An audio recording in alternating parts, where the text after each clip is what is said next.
ख़वातीन हज़रात, आज हम उस दौर में पहुंच चुके हैं जब हम ये सोचने पर मजबूर हैं कि तरक्की के नाम पर हमने क्या खोया और क्या पाया। बिलखुसूस मेडिकल साइंस की प्रैक्टिसेस पर बहुत सारे सवालिया निशान अब उठने लगे हैं। लोग मान रहे हैं कि मेडिकल प्रोफेशन की एथिकल वैल्यूज़ हाशिए पर हैं। फार्मास्यूटिकल इंडस्ट्री से जुड़ी हुई कई कंस्पिरेसी थ्योरीज पर भी काफ़ी कहासुनी हो रही है। लाइफस्टाइल बीमारियों को जांचने के पैरामीटर्स दिन ब दिन घटाए जा रहे हैं। दुनिया की बड़ी आबादी हाइपरटेंसिव है, डायबिटिक है और दवाइयों के साइड इफ़ेक्ट्स, दवाइयों और इलाज की कीमत से लोग फ्रस्ट्रेट हो रहे हैं और अल्टरनेटिव थेरेपीज ढूंढ रहे हैं। होम्योपैथी, आयुर्वेद, यूनानी मेडिसिन के साथ साथ नेचुरोपैथी भी काफ़ी पॉपुलर हो रही है। लोगों को बॉडी की सेल्फ हीलिंग कुव्वत और कुदरती हवा, पानी, सूरज और मिट्टी से कनेक्शन की अहमियत समझ में आ रही है। पिछले दिनों नेचुरोपैथी को समझने के लिए मैंने खुद कैलिकट के हाइजीन नेचुरोपैथी हॉस्पिटल में तकरीबन 2 हफ्ते का बॉडी डिटॉक्स प्रोग्राम अटेंड किया और मैं इस बात को यकीनी तौर पर कह सकता हूं कि ये ट्रीटमेंट काफ़ी इफ़ेक्टिव रहा। आज हमारे साथ इसी हॉस्पिटल के फाउंडर, मुल्क के बहुत मारूफ नेचुरोपैथ डॉक्टर पी ए करीम हमारे साथ हैं। उनसे नेचुरोपैथी के ताल्लुक से कुछ अहम सवाल हम पूछते हैं। डॉक्टर करीम, अस्सलाम वालेकुम और वक्त देने का बहुत बहुत शुक्रिया। वालेकुम सलाम रहमतुल्लाहि व बरकातुहू। बड़ी खुशी हुई आपसे मिलने का मौका मिल गया और ये लोगों को हमारे डिस्कशन लोगों को कुछ नई नॉलेज इंशाल्लाह। हाँ, पूछिए क्या हमें क्या मैसेज देना है हमारे इंसानों के सामने, लोगों के सामने। जी डॉक्टर साहब, तो मैं यही आपसे पूछ रहा हूँ कि आसान अल्फाज में हम नेचुरोपैथी को कैसे डिफाइन करेंगे। यानी जैसे वो आप बहुत बेसिक तरीके से जब समझाते हैं, जो कुदरत के 5 अनासिर हैं, वो किस तरीके से हम लोगों तक आसान अल्फाज में पहुंचा सकते हैं, और ये नेचुरोपैथी मेन स्ट्रीम एलोपैथी से या दूसरे जो इलाज होते हैं उससे किस तरह से अलग है। ओके। हाँ, आपका सवाल है नेचुरोपैथी को एक डेफिनेशन चाहिए। जी देखिए, basically this is not a naturopathy, this is natural living. जी सो लोगों ने इसको नेचुरोपैथी नाम रखा है। We should have to follow the natural living. दुनिया में सैकड़ों स्पीशीज है और इन लोगों को एक्सेप्ट दिस मॉडर्न एज के इंसानों के सिवा किसी और जानदारों में हमारे और फादर को भी इसी तरह की बीमारियों का प्रॉब्लम नहीं सामना करना पड़े थे। तो फिर क्यों सिर्फ हमको? आपने शुरू में बताया ये हमारे क्या खोया है क्या पाया है नई साइंस ने। तो आजकल के साइंस से पाने से ज्यादा खोया है, क्योंकि we are far from this natural living. ये दुनिया देखिए, दुनिया 5 अनासिर से, 5 एलिमेंट से बनाई गई है। दुनिया वालों को भी इन 5 एलिमेंट से बनाई गई है। तो हमारा हमेशा कनेक्शन इस 5 अनासिर से होना है। वो है नंबर 1 स्पेस है। स्पेस का मतलब है दुनिया के अंदर स्पेस एरिया है, वो हमेशा ऐसा रखना है, वो खुदा का काम है। तो हमारे बॉडी के अंदर भी स्पेस हमेशा हम बरकरार रखना चाहिए, आधा पेट खा के। तो that is the science also, that is the religious instructions also. And the second thing, ये सूरज की रोशनी है, यानी टेम्परेचर है। टेम्परेचर दुनिया में हमेशा बरकरार रखने के लिए सूरज हमेशा जलता रहता है। तो हमारे बॉडी में भी वही टेम्परेचर है। तो इसको to keep the normal level हम हमेशा हमेशा नहीं, minimum half an hour daily सूरज की रोशनी को अपनाना चाहिए। ये सारे जानदार करते रहते हैं। और हवा, खुली हवा, खुली हवा चाहिए हमें इनहेल करने के लिए। मगर आजकल का इंसान खुली हवा से बहुत दूर है। वो फैन के नीचे या एसी कमरे में बैठते हैं 24 घंटा, जी। तो उनको खुली हवा नहीं मिल पाती, तो बीमार बन जाएंगे। और आइए पानी, ओरिजिनल पानी कौन सा है? इंसान आजकल के न्यू एज के इंसान नहीं जानते। Chlorinated water, bottle water, desalinated water, कई तरह के वाटर्स हैं। मगर नॉर्मल पानी मीन्स झरने का पानी। ये पानी कहीं से ढूंढ लाना है, वो उसके लिए आसान तरीका कुछ और है। तो इस पानी से भी हम दूर हैं। और आइए मिट्टी, मिट्टी से हमारा कोई ताल्लुक नहीं। सारे जानदार मिट्टी में खेलते हैं, जन्म लेते हैं, पलते हैं, फूलते हैं, सब कुछ। चांद, ये पेड़ पौधे हो, इंसान हो, जानवर हो, सब कुछ। मगर आजकल के इंसान मिट्टी से कुछ कनेक्शन नहीं, इसलिए अर्थिंग नहीं होता और इलेक्ट्रोमैग्नेटिक कैचिंग बॉडी पे नहीं आता। हम्म। इन पांचों से दूर रहने से हमारी तंदुरुस्ती बिगड़ती है। तो नेचुरोपैथी क्या कहते हैं या नेचुरल लिविंग क्या कहते हैं? Be a close relation to the 5 elements always. Hmm. That is naturopathy का बेसिक थियरी। जी।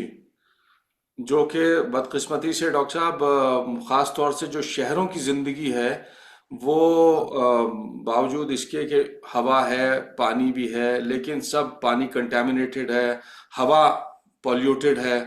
और अब जो शहरों में मकानात हैं उसमें सूरज भी नहीं है। तो सबसे ज़्यादा मेरे ख्याल से जो लाइफस्टाइल डिजीज़ेज़ हैं उससे सबसे ज़्यादा शहरों की ज़िंदगियां बहुत अफेक्टेड हैं बनिस्बत गांव की ज़िंदगी के। वो तो सही है, मगर you know the proverb, if there is a will there is a way। जी। जिधर भी रहो, तो ये बनाने का तरीका है, हमें इसको अपनाने का तरीका है। सूरज की रोशनी आधा घंटा दुनिया में जिधर भी आप रहे तो अपने आप को अपना सकते हैं।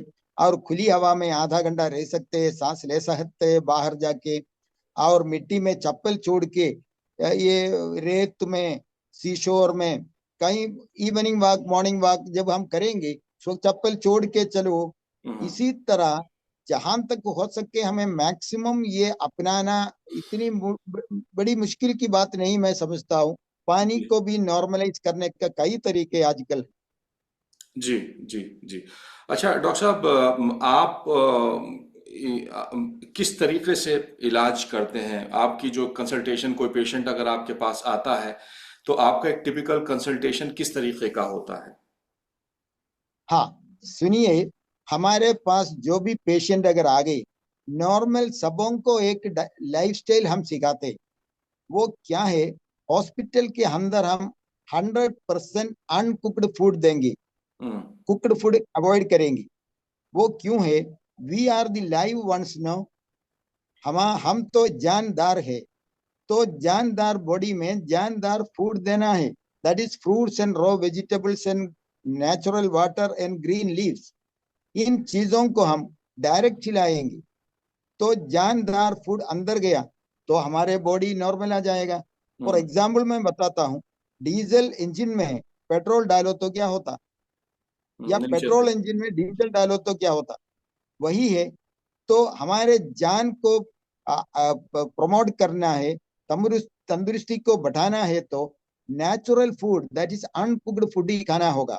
मगर बाद में हम कहेंगे उनको जाने के बाद, 1 time cooked food and 2 time uncooked is better. Hmm. That we promote the food, hmm. and we utilize this natural water for treatment, uh, clay for treatment, and exercises as and some yoga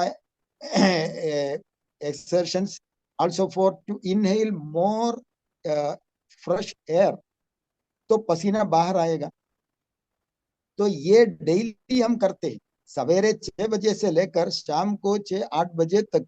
हम कई मिट्टी का treatment, पानी का treatment, सूरज की रोशनी में लिटाते हैं, बिठाते हैं। इसी तरह ट्रीटमेंट। तो what happens, with in 15 days उनको 50% से ज्यादा, अबाउ 50% रिलीफ मिल जाता है। तो हम्म। वो कॉन्फिडेंट बन जाएंगे। फिर हम एक प्रिस्क्रिप्शन देंगे हाउ टू गो फॉरवर्ड।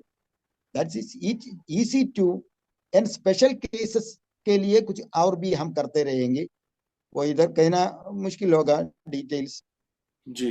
अच्छा डॉक्टर साहब, नेचुरोपैथी को लेकर के काफी लोगों के अंदर मिसकॉन्सेप्शंस भी हैं। तो आपको बीइंग नेचुरोपैथिक नेचुरोपैथ आपको क्या चैलेंजेस फेस करने पड़ते हैं आपके ट्रीटमेंट देने में? हाँ देखिए, चैलेंजेस क्या है, ये लोगों को व्हाट इज दिस नेचुरोपैथी, इस बारे में नॉलेज की कमी है। हम्म। क्योंकि हमारे दिलों में ये बिठाया गया है विथ दवाई, medicine is must, without medicine it is too difficult go forward. Hmm. तो दवाई हमारे साथ साथ, जिस तरह हम खाना खाते हैं पानी पीते हैं, उसी तरह दवाई भी चाहिए, नहीं तो जिंदगी मुश्किल हो जाती। हम्म। ये सोच ये दिलों में ऐसे हो गए हैं। तो ये है हमारा चैलेंज। तो लोगों के एक्सपीरियंस की तरफ से, एक्सपीरियंस से आगे आगे लाना है लोगों को। That is why we give awareness classes daily 1 hour जी। In our language is Malayalam Kerala, we are Keralite. जी। केरला में मलयालम लैंग्वेज में और हिंदी और इंग्लिश में भी हम इसके लेक्चर देते रहेंगे, अवेयरनेस क्लासेस देते रहेंगे। तो ही लोगों को ये बॉडी के एक सेल्फ हीलिंग प्रोसेस के बारे में नॉलेज मिल जाएगा। जी। और इसी तरह के चैलेंजेस हमें हिंदुस्तान में और कहीं भी नहीं, क्योंकि विदाउट दवाई आराम मिलने में किसको क्या हर्ज है। मगर चंद ये बिजनेस के मोटिव करने वाले जो है फार्मास्यूटिकल इंडस्ट्री को इंटरनेशनली हमको चंद वाहिन से चंद चैलेंजेस तो है, वो तो आजकल इतना प्रॉब्लम की बात नहीं। जी। जी, अवेयरनेस तो है लोगों के अंदर, और लोग दवाइयों के मिसयूज से परेशान भी हैं, और तरीक़ेकार ढूंढ रहे हैं कि कोई तरीक़ा ऐसा मिले। इसीलिए लोग ऑल्टरनेटिव मेडिसिन की तरफ भी, होम्योपैथी या आयुर्वेद वगैरह, उसकी तरफ भी काफ़ी लोग आ रहे हैं। अच्छा डॉक्टर साहब, हाँ हमने आपके हॉस्पिटल में ये जो के फैक्टर है इसको बहुत करीब से पहचाना, और हकीकत इसकी समझी, यानी कि क्या खाना है, कब खाना है और कितना खाना है। और उसके अलावा जो आप बहुत स्ट्रेस के साथ एक्सप्लेन करते हैं, जो 5 हायरार्किकल ऑर्डर में 5 खाने वाली चीज़ें जो इंसान की सेहत के एतबार से यानी प्रिफरेंशियल हैं, प्रेफरेंस के हिसाब से हैं, वो ज़रा सा आप हमारे हाँ जी। साथ शेयर कीजिए। हाँ देखिए, व्हाट इज फूड, वो जिस जिस इंजीनियर ने हमें पैदा किया है, डॉक्टर वही इंजीनियर साहब, ने डॉक्टर हमारे लिए। साहब, एक मिनट, ये दोबारा से बताइएगा, आपका बीच में थोड़ा सा कंप्यूटर लैग हुआ था, कनेक्शन, फिर से बताइएगा अच्छा, ये। जी। हाँ देखिए, आप इशारा कर रहे हैं हम कौन से फूड, प्रेफरेंस किस फूड पर देना है, ओरिजिनल फूड क्या चीज है। जी। देखिए, दुनिया में हमें जिस इंजीनियर ने पैदा किया है, वही इंजीनियर ने हमारे लिए खाने की चीजें भी बना के रखी है। जी। तो वही फूड हम खाना चाहिए। सही। देखिए, उनमें बेहतरीन फूड कौन सा होना है, जिसमें ज्यादा ब्यूटी है, जिसमें ज्यादा खुशबू है, जिसमें ज्यादा मिठास है। जी। सो खुदा ने फ्रूट्स पे, जो भी फ्रूट्स हो, इसमें ये तीनों रखा है। तो इसका मतलब है this beauty to attract the beings. So हम उधर हमारी नजर पड़ेंगे, हम्म। उनके पास करीब पहुंचे तो खुशबू आ जाएगी और भी पसंद हो जाएंगे। हम्म। और मुंह में रख के चक्के देख के तो मिठास। तो वही this fruits should be our foremost food, बेहतरीन फूड वही होना चाहिए। तो we give first preference to this types of fruits. The second food is vegetables. एक टमाटो को देखिए आप, कितनी ब्यूटी है उसमें, कितने मजेदार भी है टमाटो। और कैरेट, ऐसे बहुत ज्यादा फ्रूट्स वेजिटेबल्स है, वो कच्चे भी खा सकते हैं। And leaves also, it has the second place. And come to the other pulses, cereals and roots, and these the other things are coming the third one, fourth one, इस तरह। तो फ्रूट्स एंड वेजिटेबल्स के important और भी है। Ready to eat, no need of cooking, no need of housewife, जी. no need of kitchen. So this is also too easy to consume and to handle also. Hmm. So we say maximum एक दिन में maximum fruits खाइए और minimum level cooked food भी खाइए. While eating this cooked food, add some raw vegetables also. This is the preferences we give. And come to the non-veggies. Non-veggies are the secondary food. जी. Why? It is not easy to handle, easy to have. The second thing, why the secondary food? Fruit, ये जानवर जो है fruits खा के, पत्ते खा के, घास खा के और वेजिटेबल खाने के बाद इनको फ्लश, तो इनके पेट में ये चीजें प्राइमरी फूड इनके पेट में जाते हैं, उसके बाद ये मीट बन जाते हैं. तो that is why we say this is a secondary food. तो we can use them, but no need of large amount of non vegs. जी. This is the preference we say. तो आप यानी आपका टॉप नंबर वन के ऊपर है fruits and vegetables. या नंबर दो पे क्या बताया था आपने? first preference fruits and nuts. Fruits and nuts. Okay. The second vegetables and leaves. Okay. Third one pulses. Cereals. Okay. Fourth one cereals and roots. Okay. And fifth place non veggies. अच्छा अच्छा अच्छा अच्छा. ठीक है. This preference should be in our food plate also. on a day to day basis. Yeah. अच्छा. तो doctor साहब के देखिए एक चीज और भी है. अब जैसे आपने बताई तो इसमें बहुत सारे सवालात फिर जहन में आते हैं. मसला ये है कि आजकल इतनी इंफॉर्मेशन लोगों के पास है और वो बड़ी कंफ्यूजिंग है. हर आदमी वो आलिम है और हर आदमी अपने एतबार से लोगों को प्रीच कर रहा है, टीच कर रहा है. लेकिन एक बात यह भी है कि एलोपैथी की अहमियत से इनकार नहीं किया जा सकता. मिसाल के तौर पर जो प्रोफेशनल जिंदगी है उसमें अगर आप दफ्तर में हैं और आपको बहुत शदीद दर्द है, सर में दर्द है या कहीं पे दर्द है, तो एलोपैथी बिल्कुल जादुई तरीके से काम करती है. आपने पैरासीटामोल ले लिया और सर का दर्द चला गया. अब नेचुरोपैथी में इसका तरीका यह है कि आप गर्म पानी करके उसमें नमक डाल के पैर डाल के बैठिए या वेट पैक लगाकर आप धूप में बैठिए सर के दर्द के ट्रीटमेंट के लिए. तो आप ये बताइए कि इस माहौल में जो हम लोगों की जिंदगी का एक ढर्रा है, तो उसमें एलोपैथी और नेचुरोपैथी के बीच में हम कैसे बैलेंस बना सकते हैं? हाँ, देखिए नेचुरोपैथी जो है एक लाइफ स्टाइल सिखाते हैं लोगों को. जी.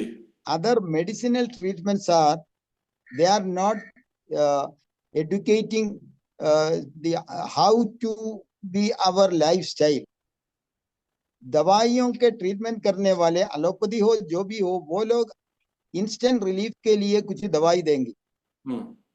मगर मगर we should have to respect the ethics of the modern medical science allopathy की. क्योंकि एलोपैथी में एक दवाई देने में कई रिस्ट्रिक्शंस हैं. What they say, our medicines are drugs, number one. और they say the one and each medicine के side effect क्या है. फॉर एग्जाम्पल मैं बताता हूँ, उन्हीं का है. ये आप देखे होंगे, ये हमारा डोलो है, पैरासीटामोल है जी. इस पैरासीटामोल के टैबलेट, ये आपने जो बताया फीवर के लिए, हेडेक के लिए हम खाते रहते, मगर इसके ऊपर दो वार्निंग है. Taking paracetamol more than the daily dose may cause serious liver disease. अच्छा. जी. So that is why we should have to respect the ethics of the modern medical science. जी. This is only for emergency purpose. Nobody can stay against the modern medical science. This is a casualty for casualty treatment only. जी. So other times that is we can have, but daily ये खाना problem है। आपको आपको आज flight में जाना है, आपको एक हेडेक और या लूज मोशन और फीवर आ गया, तो हमारे नेचुरोपैथी से इमीडिएटली आपको रिजल्ट नहीं मिलेगा, आपको जाना भी होगा। तो जी एक टैबलेट खा लो, नो इश्यू। जी तो एक इंस्टेंट रिलीफ के लिए इमरजेंसी में, कैजुअलिटी में हमें ये यूज करना कंपलसरी है, जी लाजिम है। जी। वो अलग बात है। मगर वो एक टाइम गुजर गया, आपको आराम मिल गया, तो फिर आप लाइफस्टाइल चेंज करना है ऐसे जी सिचुएशन। वी यानी नेवर, जी जी जी जी this naturopathy never contradict to other treatments. जी जी। यानी आप Okay, अलाउ करते हैं इमरजेंसी सिचुएशंस में एलोपैथी का एक लिमिटेड इस्तेमाल is permissible. definitely no issue. जी जी जी जी। अच्छा डॉक्टर साहब, नेचुरोपैथ डॉक्टर बनने के लिए क्या करना पड़ता है, क्या पढ़ना पड़ता है, और गवर्नमेंट लेवल के ऊपर इसके रिकग्निशन का क्या स्टेटस है? हाँ हाँ, देखिए नेचुरोपैथी का आगाज यूएस में शुरू हुआ। हम्म यूएस के बड़े बड़े माहिर, famous scientist and modern doctors इसको आगे रखा। बाद में यूरोपियन कंट्रीज में आ गया। फिर हम्म 1915 से लेकर महात्मा गांधी जी की तरफ से वो साउथ अफ्रीका में बैरिस्टर के तौर पर प्रैक्टिस कर रहे थे। वहां से ये सीखने के बाद वो इंडिया आ गया। इंडिया आने के बाद इन्होंने पूरे हिंदुस्तानियों को ये सिखाने लगा। That is hmm. Why we say father of Indian naturopathy is Mahatma Gandhi ji. So अच्छा। आज आज सिर्फ एक कंट्री है दुनिया में, वन एंड ओनली कंट्री है to promote systematically this treatment को, दैट इज इंडिया। हम्म। तो 1947 onwards, government of India is promoting this naturopathic treatment. There are 54 medical colleges in India. अच्छा। Likewise, our MBBS, BAMS, BHMS, BUMS 5 year degree course देते हैं और science group वाले बच्चों को। Except Kerala, all over in India, जी around 55 medical colleges are there, and government hospitals are there on free of treatment. And everywhere the government is giving some scholarship also to promote this naturopathy and yoga afterwards added by the government of India. Hmm From the starting age in European countries there were no yoga, only exercise बताते थे। हम्म। मगर India में पहुंचने के बाद ये permanently एक clinical yoga में उसको चेंज कर दिया। जी। तो अच्छा वो भी हेल्थ के लिए बड़े फायदा बख्श है।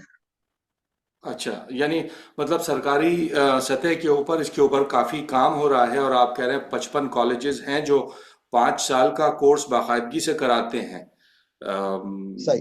नेचुरोपैथी का।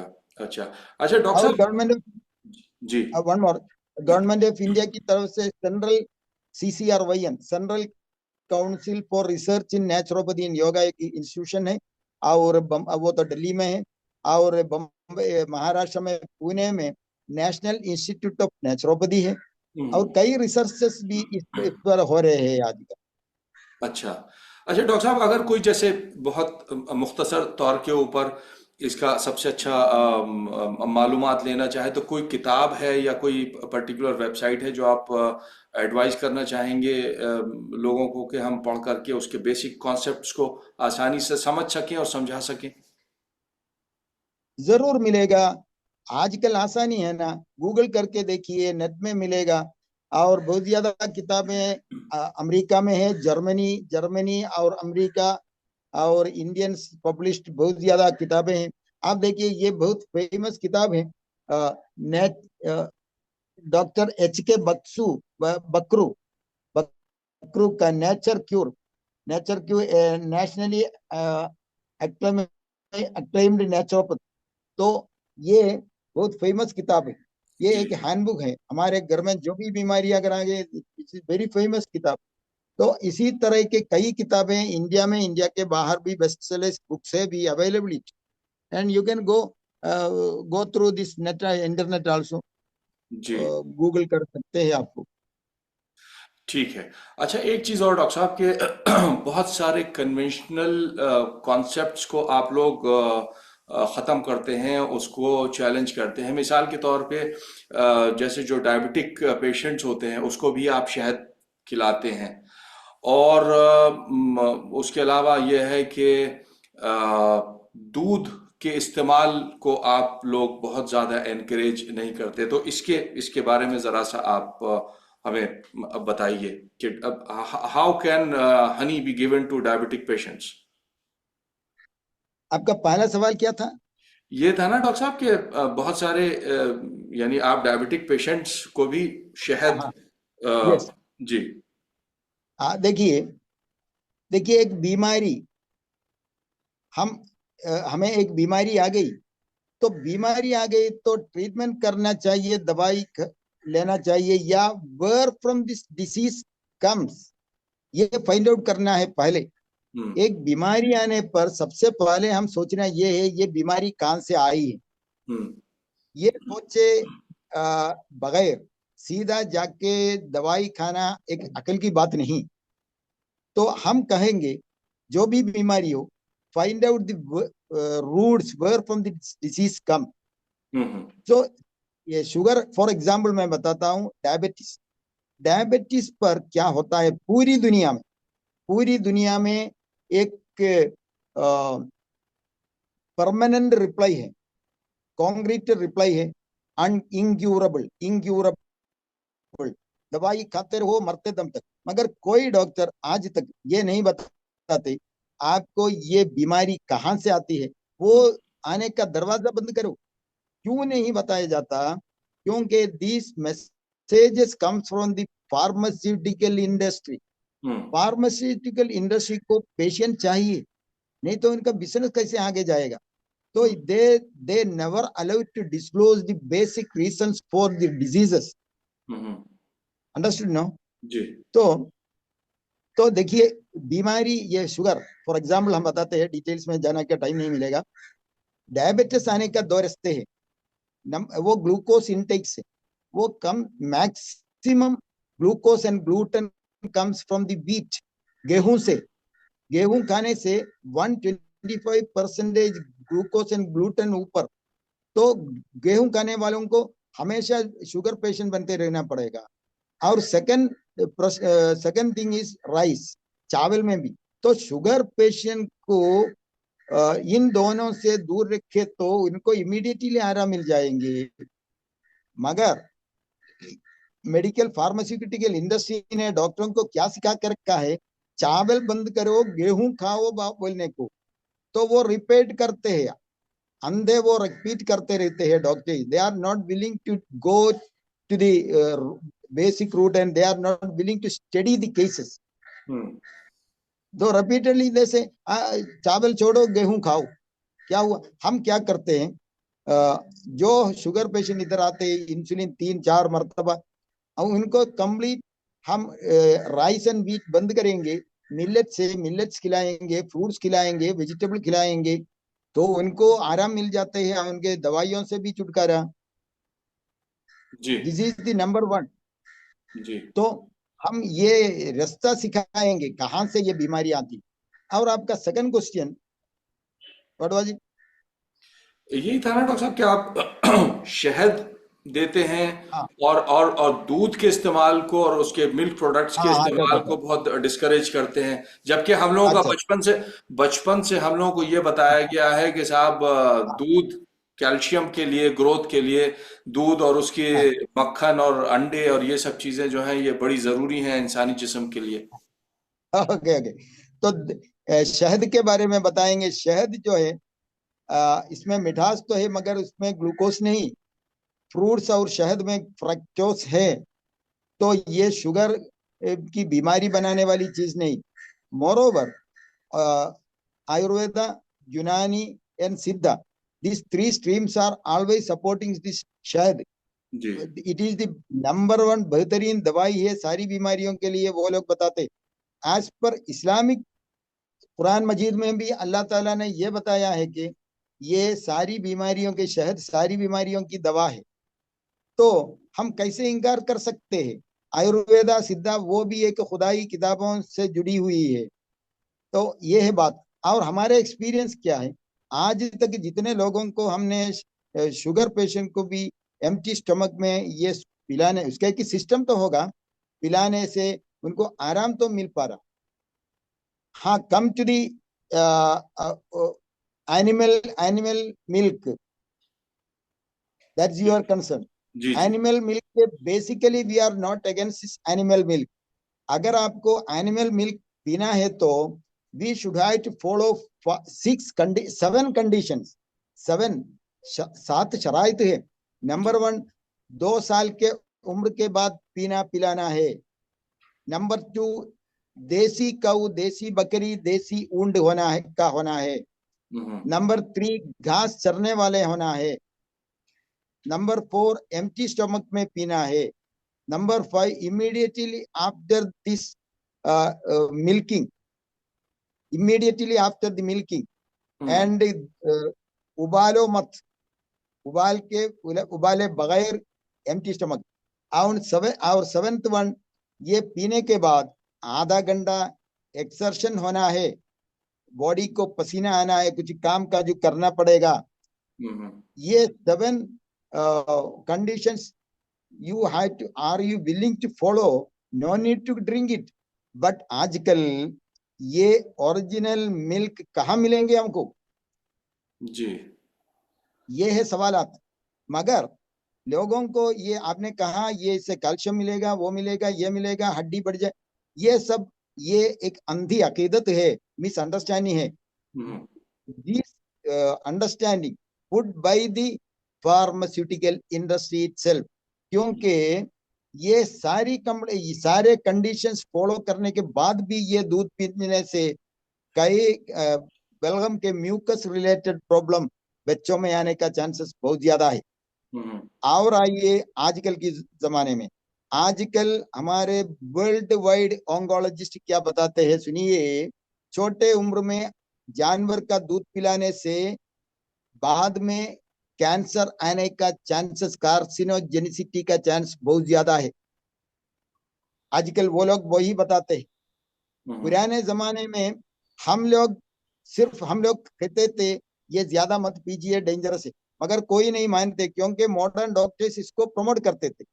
आजकल लोग मानने लगे हैं क्योंकि मॉडर्न डॉक्टर्स हमसे भी आगे आ गए हैं। ये है बात। जी। अच्छा। तो डॉक्टर साहब, ये कि गुफ्तगू आपके साथ बहुत अच्छी रही, तो एक नेचुरोपैथी के एतबार से आप एक अगर स्ट्रॉन्ग मैसेज लोगों को देना चाहें तो आप क्या मैसेज देना चाहेंगे? हाँ, देखिए हमारे मैसेज हमेशा how to be free from diseases, how to be free from medicine, how to be free from doctors, this is our basic message. जी। दीगर जानदारों की तरह। तो हमारा मैसेज क्या है, हमेशा सॉइल प्रोड्यूस्ड फूड को प्रेफरेंस दीजिए, रॉ फूड को प्रेफरेंस दीजिए, और जब भूख लगे तो ही खाना खाइए। हम्म। मगर आजकल नाश्ता नॉर्मली हम कहेंगे 8 बज गया, 9 बज गया, नाश्ता खा लो, 1 बज गए, 2 बज गया, लंच खाओ। ये नहीं, आपको भूख है तो खाओ, प्यास है तो पियो। Obey the call of nature, फितरत के तकाजे को मान के जिंदगी गुजारना चाहिए। जी। पेशाब को हम वॉशरूम में कब जाते हैं, तो जज्ब जब होता है, वो तलब जब होता है उस वक्त वॉशरूम में जाएंगे। हम्म। तो पानी कितना कब पीना है, तलब जब होता है उस वक्त पानी पियो। हम्म। तो कब सोना है, नींद आने पर सो जाओ। हम्म। इसी तरह भूख पर खानो खाओ बोले तो आपको हो मैक्सिमम 2 टाइम्स ए डे, हम्म। तो 2 टाइम खाओ। नहीं तो आपको और भी ज्यादा है, आदत पड़ गई 1 टाइम कुकुड़ पड़े, 2 टाइम अनकुकड़ खाओ ना, ये भी काफी नहीं। 2 टाइम, डेट टाइम में 2 टाइम खाओ। रात में कभी ना खाओ या फ्रूट्स या जूसेस में रहो। Hmm. This is our number first message. The second message, once in a week fasting is must. Okay. हफ्ते में एक दिन पेट खाली रखो।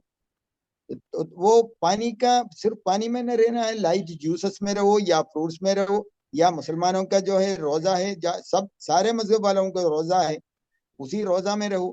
तो हम्म। फास्टिंग, मंडे थर्सडे रोजा है, जी। फास्टिंग है। मुसलमानों को, हिंदुओं को, जूइश को, क्रिश्चियंस को मंडे थर्सडे रोजा है। हम्म। और रमजान में रोजा मुसलमानों को 40 दिन का, हिंदुओं को 50 दिन का, क्रिश्चियंस को। मगर रोजे को कैसा होना है?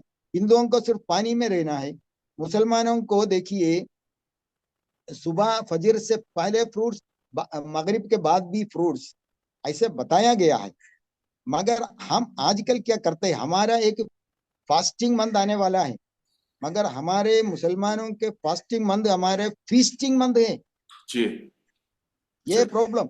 तो वन टाइम हमने एक मैसेज भेज दिया है सारे ग्रुप में, रोजा में स्टार्ट विद फ्रूट्स एंड मगरिब और इशा के दरमियान पकाई हुई चीजें, बस खत्म। जी।